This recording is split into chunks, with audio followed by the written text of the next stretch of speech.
We had just started going to the church, and we were watching online and trying to find something to get us involved.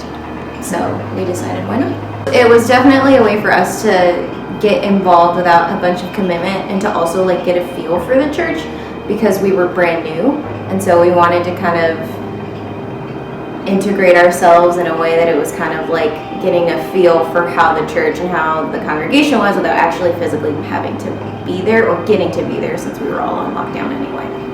The general most surprising thing would have to be the acceptance of the group. It's very surprising as someone who's naturally introverted. When I join a new group personally, it's very hard for me to open up to people. It takes time, and I mean multiple weeks until I feel comfortable to start sharing parts of my story. And so within the first 2 weeks, I had started answering questions and kind of speaking my opinion. And for me to be able to do that so quickly speaks to the fact that the group is very inclusive, very much trying to keep us involved in the group and not just show up 1 week and then leave for the rest of the weeks. It was really good for my prayer life, and not because the study was on prayer, but being in a group of people that like vulnerably prayed. Like, I've always been a very strong like believer, but not a strong like prayer life. No, I didn't really have like a super strong prayer life, and so I felt like it kind of pushed me to do that more and seek that more and think of prayer a little differently. And so that really helped me personally, like how I take time and how it's okay to like pause and calm my soul before I pray, and it's okay to have big gaps in prayer, and it's okay to not sound perfect while I'm trying to pray. Like, and now like I'm actively seeking like prayer opportunities with other people, because I feel like that's where God is calling me now. This was the first time I got to tell a small portion of my story. I've opened up to a group of strangers. I mean, I have a select few of people who knew and who were praying for me and helping me, and it's something I want to continue to do. And so for me, just having a chance to be this vulnerable with a group of strangers when that's not normally who I am is amazing.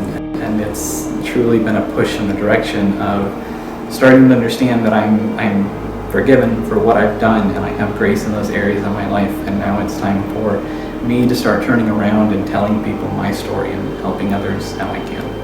What would you say to somebody who says that groups are not for them? You're wrong. Join a group. Stop being dumb.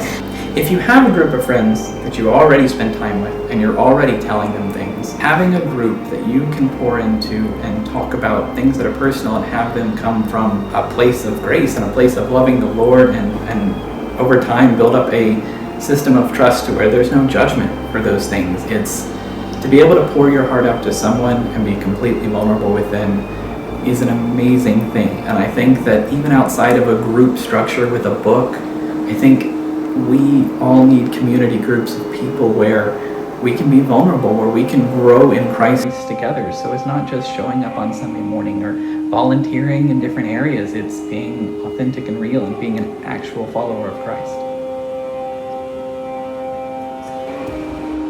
Like, we're called to be in fellowship with each other, and right now it's kind of complicated. So it's like, if you're given the opportunity to still fellowship with someone outside of your home in a way that makes you feel safe, why wouldn't you want to at least give it a try? It's not like a huge commitment. Nobody's going to seek you out and give you a hard time. You know, they might check on you, which is good. Check on your people. But at the same time, it's kind of like, you know, it's worth a shot. I think once you've had a community that you've been vulnerable in, and you know how much better of a believer and how much better of a person it can stretch you and mold you and make you into and help you to see Jesus differently and openly see different perspectives. And I don't know, if you know the Holy Spirit is going to honor that, why wouldn't you want to give it a try?